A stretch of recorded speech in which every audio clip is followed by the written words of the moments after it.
शौकत अली पकड़ा गया है? नहीं, नहीं पकड़ा गया, नस गया है। ये रोने पिटने की आवाज क्यों आ रही है? गांव में मर गया कोई? हाँ, फतेह मोहम्मद ट्रेन के थल्ले आ गया था। तो ये कहना बुरा मर गया है, बुरे की माँ नहीं मरी। माँ तो उसकी 5 साल पहले मर गई थी। ये क्या है? खाना है।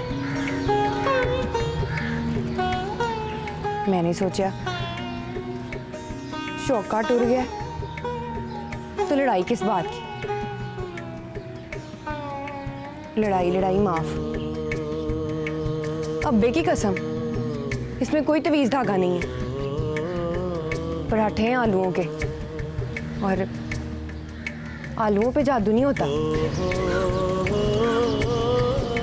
तेरे तवीज धागे से नहीं डरती हाजरा, किस्मत के फेर से डरती हूँ।